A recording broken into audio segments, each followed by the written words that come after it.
and welcome to Best of the Bets. My name's Christina Nicolaides, where we're looking at all the very latest betting opportunities for this weekend's Premier League. And of course, it is the Easter bank holiday weekend.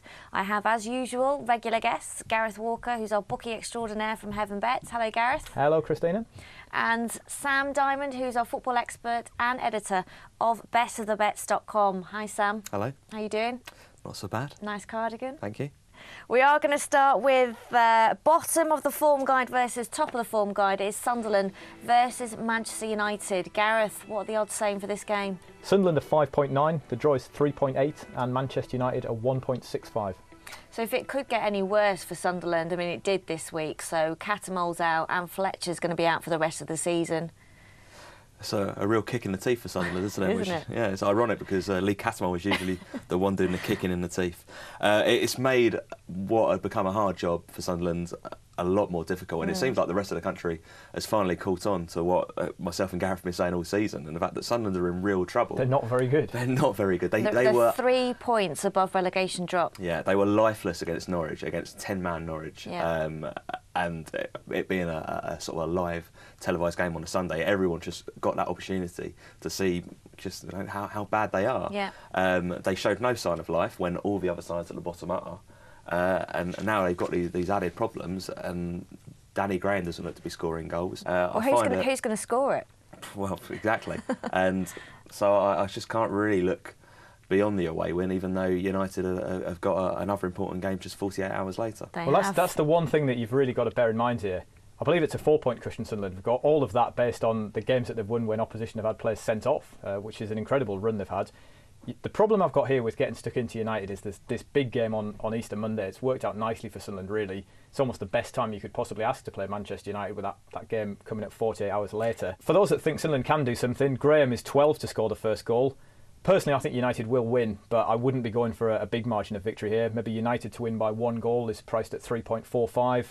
I think they'll be just looking to go and get the job done rather than anything too emphatic. One thing that Ferguson undoubtedly will be reminding his players of, end of last season, looked like United were going to win the title. Suddenly, Stadium of Light erupted because Manchester City had scored. All those Sunderland fans doing the Poznan and laughing at Manchester United, maybe regretting that now because they would have liked a favour from United. United have won the last 6, kept 5 clean sheets in a row, and they've won the last 4 by being in the lead at half-time. Best first half record, half-time, full-time Manchester United for me.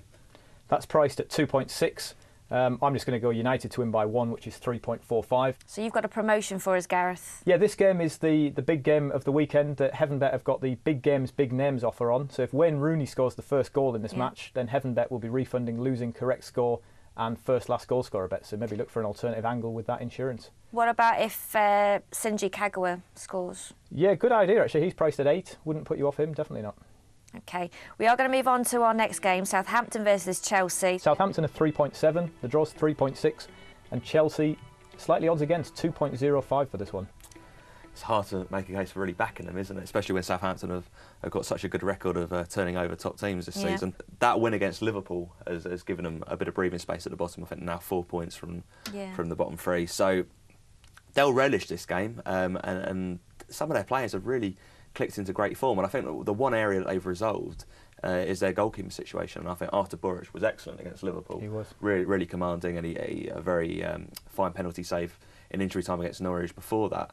So they're looking more assured there. At full-back, Klein and Shaw were excellent against Liverpool, and Morgan Schneiderlin is just improving all the time. Even Jay Rodriguez now is winning the fans over. So there's a lot to be positive about Southampton, and Chelsea just now with this fixture pile-up they have. You just want to be sort of taking them on at all opportunities. I see that Mourinho has been backed into a return at the Bridge, but I think that will mean Benitez will want to go out with a trophy.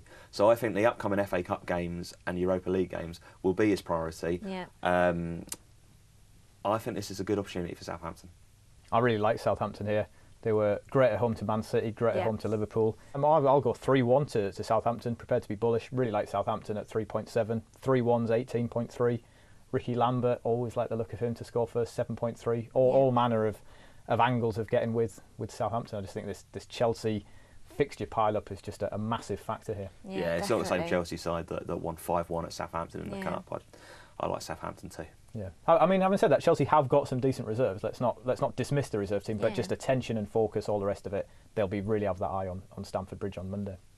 OK, our next game we're going to look at is Arsenal versus Reading. We know Walcott's a doubt for the match, and Reading have a new manager, Nigel Adkins. So he says he dreams of Reading survival. I think he needs much better than a dream.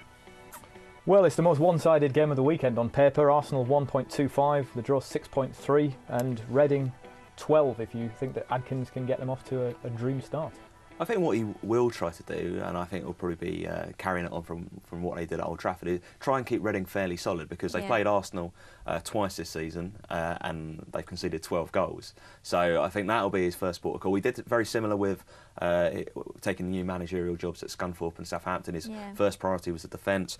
Kept 3 clean sheets in his first 4 Scunthorpe games and then 4 in 6 at Southampton. I think he'll try and keep Reading fairly solid. They played a 4-1-4-1 formation at United.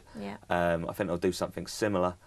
But you just can't really sort of see him keeping Arsenal out for the afternoon. I think they might get him to the break, goalless, but then Arsenal can step it up a gear. They've got good players and they'll win this one eventually. Gareth? Yeah, difficult to see even the impact of any new manager having enough of an impact for Reading to get anything here. Hopefully he'll find a better balance for Reading between defence and attack, and I think a couple of the players that McDermott favoured that I'm not even convinced are Championship quality, never mind Premier League quality, he'll probably get the boot. Reading would take positives from a narrow defeat, I guess. A draw would be a great result for them. I like looking at under goals here. It could be a frustrating afternoon for Arsenal one way or the other. Maybe they might score early but then not really have to go on the offensive because Reading won't come at them too much, or it could be another one of these games at the Emirates where it takes a long time for Arsenal to break through. There's been quite a few of those this season. Yeah, when we've seen defensive teams go to Arsenal with a game plan, they have tended to struggle, so it could well be something similar. Yeah, I mean, under 2.5 goals, that's priced at 2.8. I quite like that bet because can't imagine, for all Arsenal's comedy defence, can't imagine Reading causing that many problems. 2.8 for that bet I like. That would be the way I'd be going for this one. Yeah, I think I'm prepared to believe that Reading can hold them to the break. So draw half-time and then Arsenal to prevail full-time. Yeah, that's priced at 4.2. Maybe a correct score interest, something like 2-0 is 5.6. That sort of thing. I wouldn't be going too mad on Arsenal banging in a load of goals. OK, next match we're looking at, Wigan versus Norwich. Wigan 1.95, the draw's 3.6, Norwich 4.2. Well, Wigan have won 4 of their last 5 in all competitions, so they're getting into that winning habit at the right stage of the season, which is what they tend to do. The manner of their winning against Newcastle may have been fortunate, but I think the win itself was fully deserved. Well, they deserve a bit of luck anyway. The return game of that, they were stitched up by the referee, so yeah, enjoy a bit of luck. So I think a win here will take them out of the relegation zone for a day at the very least. Norwich is just really flat for me. They've just become draw specialists. 5 of the last 7 and 6 of the last 8. So I think they're safe for the season, and I think it's all now starting to be about next season.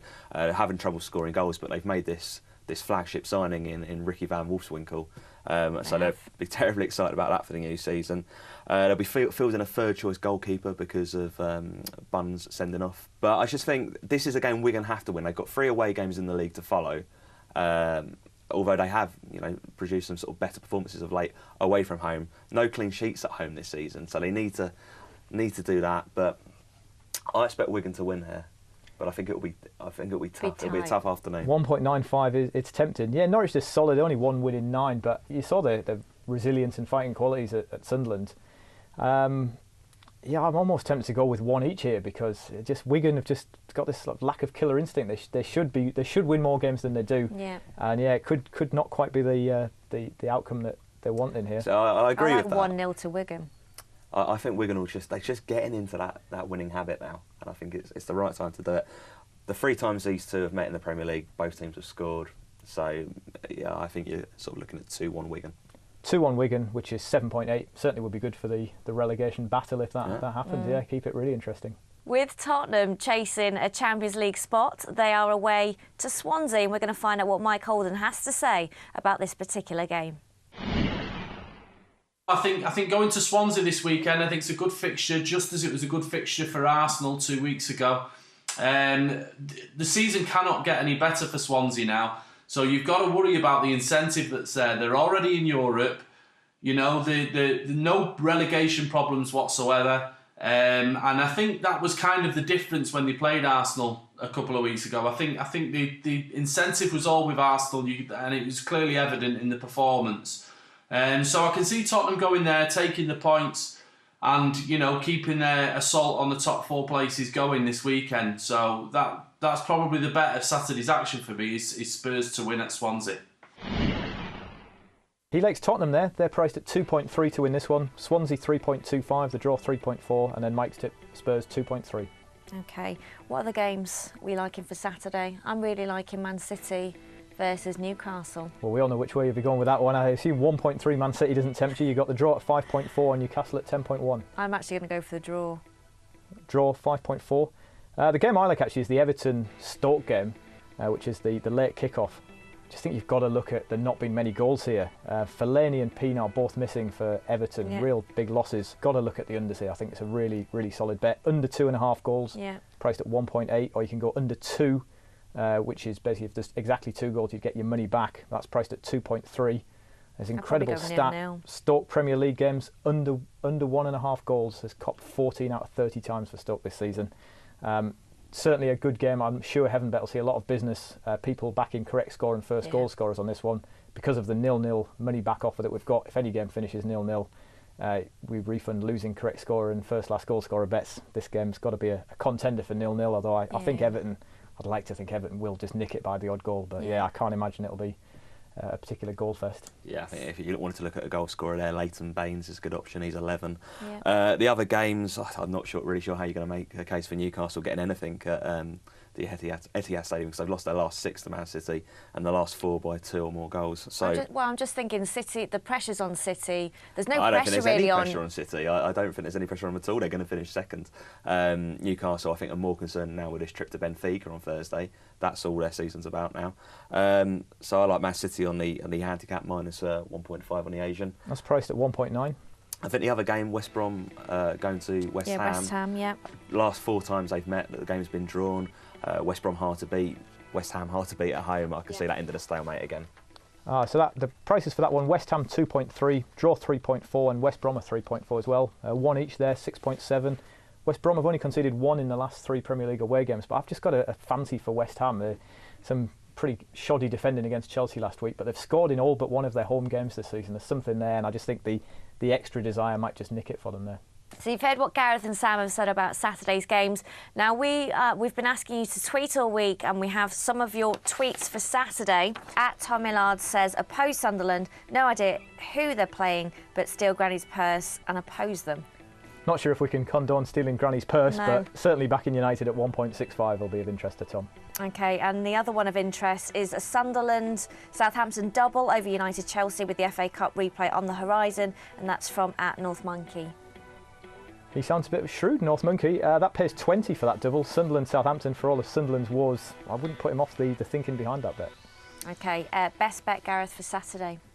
My best bet, unquestionably, is Southampton to win at home to Chelsea. 3.7, brilliant price for a team that are very much on the up. Okay, Sam? Oh, I wanted that one. Pick something else. I will pick something else. I will go for Manchester United half-time, full-time at Sunderland, 2.6. Okay. I'm going to go for Newcastle to draw at the Etihad with Man City. That's priced at 5.4, ignoring the history books and going with your gut. For you to place your bets on any of the games happening on Saturday and much more, then do head to our website, which is heavenbet.com. You can tweet us at Best of the Bets and use the hashtag if you can. And you can watch this show back on our website, bestofthebets.com. Now join us after the break where we look at Sunday's action. We look at that FA Cup replay between Chelsea versus Manchester United, and we look at some of the European games as well. See you then.